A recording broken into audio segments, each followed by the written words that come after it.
Ah, les gens. Les gens, ils ont toujours quelque chose à dire, hein. Est-ce que je devrais appeler une vidéo Les gens m'énervent? Non, ce serait pas très original, hein. Il doit y en avoir déjà tellement de ces vidéos. Je vais voir, je vais vérifier. Ah oui, effectivement, il y en a pas mal. Pourquoi il y a des gens qui m'agacent? Après, il y a l'épisode de Bref sur ces gens qui m'énervent. Les gens m'énervent, les gens m'énervent, les gens m'énervent. Oui, il y en a pas mal quand même, hein. Après, il y a les vidéos sur ces trucs qui m'énervent, aussi fait par des youtubeurs assez sympas, hein. Alors, les gens m'énervent, ces gens qui m'énervent, quand t'es pas sociable, comment se suicider? Uhum.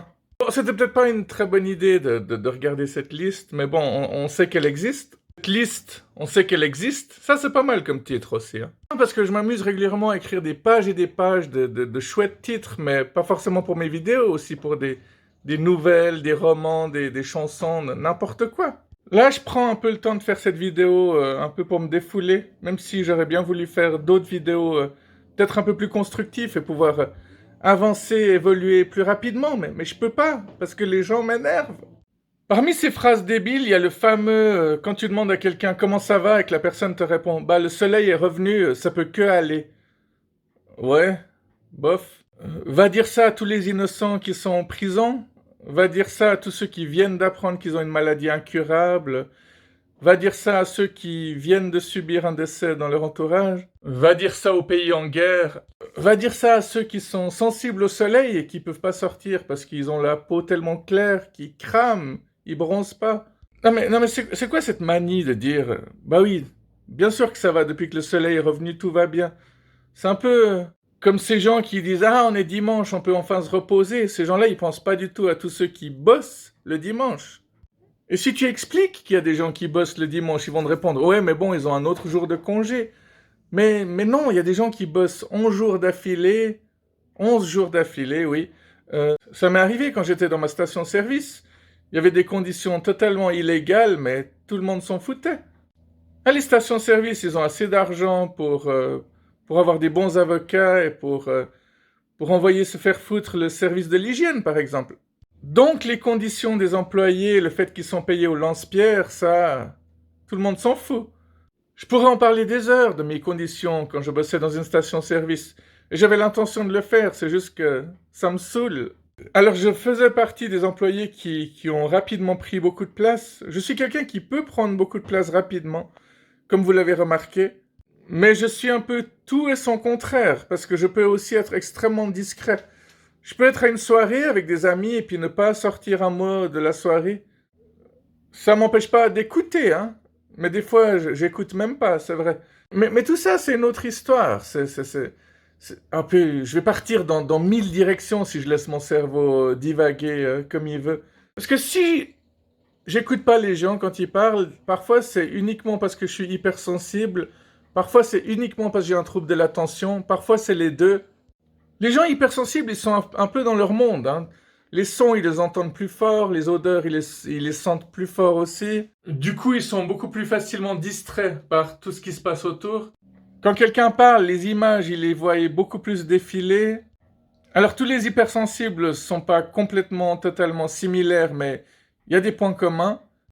Je pense qu'en fait, c'est des personnes très incarnées.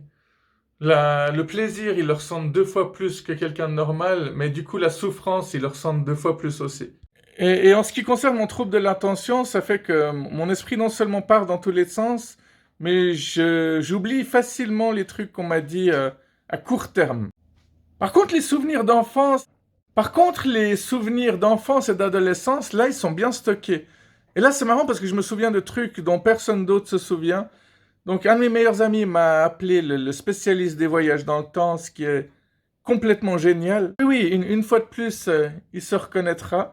D'ailleurs, je vais recevoir un message de lui dans exactement 7, 6, 5... quand j'étais dans ma station-service, je devais soit me lever très tôt pour être à 6 heures au boulot. Donc quand on est à 6 heures au boulot, ça veut dire qu'il faut arriver un peu plus tôt pour compter la caisse avant. Si je commençais à 6 heures, je terminais à 14 heures. Par contre, si je commençais à 14 heures, je terminais à 22 heures. Autant dire que la vie sociale en prend un sacré coup. Et quand tu termines à 22 heures, généralement c'est toi-même qui fais le balai, la panosse, tout ça, donc tu pars aussi facilement une demi-heure après.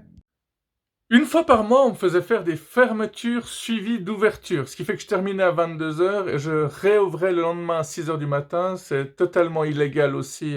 Donc des fois, je dormais dans ma voiture, ça valait même pas la peine de rentrer. Alors ma meilleure période dans une station-service, c'est quand je lavais des voitures.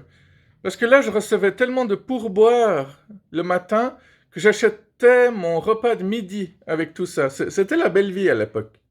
Donc, un bon salaire, enfin, le meilleur salaire que j'ai eu de ma vie, qui est facilement 2000 € de moins que ce que vous gagnez en ce moment. Mais voilà, quoi, j'étais content, puis je faisais un boulot que je détestais pas trop. Et puis un beau jour, bah, je suis tombé amoureux et j'ai tout perdu, quoi. Le coup classique, quoi. Il m'est aussi arrivé de me faire taper un jour par un de mes collègues parce que il faut dire que certaines personnes étaient jaloux de moi parce que les clients m'aimaient bien et souvent les clients venaient à ma caisse et il y avait des fois des longues files d'attente à ma caisse alors que personne voulait aller vers mes collègues. Donc je vous fais pas un dessin, quoi. Et un jour, un de mes collègues avait pris de la cocaïne, c'était dans ses habitudes et puis bah, il m'a donné trois coups de poing. Je sais pas si ça avait pas été moi, ça aurait peut-être été quelqu'un d'autre, mais vu qu'il avait de la jalousie envers moi, bah voilà, c'est parti ce jour-là. Donc je lui ai pas rendu ses coups, je suis allé à l'hôpital et puis je me suis dit je vais porter plainte. À l'époque, j'étais loin de me douter à quel point la justice était pourrie, hein. Oh, un petit peu quand même. Oui, parce que le juge nous avait simplement dit qu'on avait qu'à serrer les mains et puis redevenir des amis, alors qu'on n'a jamais été amis, quoi. Ils comprennent jamais rien, ces magistrats, c'est incroyable. Ah, on a qu'à tous se serrer les coudes, c'est bon, quoi. Mais je me souviens que déjà à l'époque, il y avait des potes de ce type qui m'avaient frappé, qui venaient me menacer pour dire qu'il fallait retirer ma plainte et que des mecs, c'est normal que ça se fracasse, mais après ça va boire une bonne bière et puis ça oublie tout. Ce qui a jamais été trop ma philosophie. Je sais pas, peut-être parmi vous, il y a des gens qui adorent se fracasser puis qui trouvent ça rigolo, mais je vous ai dit avant, je suis un hypersensible, je peux pas faire partie de cette catégorie-là. Donc, ceux qui font partie de cette catégorie-là vont certainement me traiter de PD, puis je vous rappelle que c'est une insulte homophobe, alors fermez votre gueule, quoi. Et du coup, bah, j'ai pas du tout fait la vidéo que je voulais faire au début. Faudra que je la fasse demain. Mais bon. Ouais, je suis parti dans ce délire dans lequel je devais certainement partir un jour. Si ça s'est fait aujourd'hui, c'est certainement qu'il y a une raison, hein. Je connais une jeune femme qui est très très jolie, mais elle adore jouer avec les gens.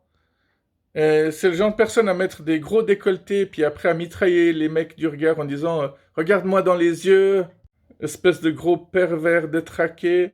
Cette personne, je lui ai demandé récemment à quel moment est-ce que tu as été déçu par l'humanité. Elle a été assez claire, elle a répondu à partir du moment où je suis sorti de l'utérus de ma mère. Mais c'est quelqu'un qui est tout le temps sur la défensive et c'est vraiment dommage, quoi. Elle a du répondant, ça je lui envie, mais j'ai pas envie d'être elle, en fait. Ah, en parlant du soleil qui revient, il y a les femmes qui nous relancent les mêmes messages, qui disent que c'est pas parce que les jupes raccourcissent que les mini-jupes ressortent, que les shorts ressortent, que messieurs, c'est une invitation. Par contre, quand on trouve le string rouge très affriolant de sa voisine dans le lave-linge, c'est une invitation ou pas? J'ai jamais compris ça. Surtout que dans mon cas, ça arrive régulièrement, donc je sais pas, peut-être je suis débile et que je vois pas son message caché. Peut-être que le simple plaisir qu'elle a, c'est un plaisir sadique que je lui ramène ses sous-vêtements chaque fois, afin de me faire engueuler par son mari pour qu'il croie qu'il y a quelque chose entre nous. Enfin, le tableau habituel, quoi, de nouveau. Tout est habituel, il n'y a rien d'original, quoi. Heureusement que j'ai cette chaîne-là pour vous faire rire et vous faire sortir de l'ordinaire un peu. Car ma façon de raconter les choses rend les choses impeccablement extraordinaires. Mettre un porte-jartel voyant avec son short, c'est pas une invitation non plus, hein. Faut pas croire. En fait, il n'y a plus rien qui est une invitation de nos jours. Faut attendre que la femme fasse le premier pas maintenant. Tout en se plaignant que le mec fait jamais le premier pas, ou qu'elles se font aborder par des mecs qui leur plaisent pas. Les mecs qui se transforment en violeurs parce que toutes les femmes les refusent, c'est de leur faute, quoi. Ils ont qu'à être plus attirants, ils ont qu'à avoir un aura de dingue, quoi. Ils n'ont qu'à avoir du charisme. Merde, quoi. C'est pourtant évident. Ouais, on raconte encore et toujours que la femme voudrait que l'homme change, mais il ne change pas. L'homme voudrait que la femme ne change pas, mais elle change. Et apparemment, la réponse à tout ceci, d'après les femmes, de nouveau, serait que, bon, au début, les femmes se comportent comme elles aimeraient être traitées, puis après, elles se comportent comme on les traite. Mais ça reste à prouver de nouveau. Vous croyez qu'on peut faire une généralité comme ça, franchement? Non, mais parce que quand elles commencent à sortir leur ouais, il me surprend plus comme au début, je trouve qu'on est tombé dans la routine. En plus, on fait que le missionnaire, alors que le missionnaire c'est du has-been. Bibo le has-been. C'est pas mal comme titre, ça aussi. Ouais, au début, il était tellement adorable, il me faisait la cuisine, il m'apportait le petit déjeuner au lit. Je sais pas qu'est-ce qui a changé, c'est toi qui as changé. Non, c'est... Tu en veux toujours plus. C'est pas lui, c'est toi. C'est exactement ce qu'on est en train de dire depuis le début, quoi. Quand j'avais la vingtaine, j'ai eu beaucoup d'aventures avec des cougars, en fait. Et c'est là que je me suis rendu compte à quel point les femmes trompaient aussi facilement leur mari. C'est juste qu'elles arrivent super bien à le cacher. Oui, oui, oui, je sais, je suis en train de foutre la merde dans vos foyers, là, mais c'est pour vous faire poser les bonnes questions et pour reposer des bonnes bases, en fait. Faut discuter de tout ça, merde, faut poser les cartes sur la table, faut parler de tout ça clairement, quoi. Dit-il, alors qu'il est la dernière personne qui peut conseiller là-dessus, visiblement.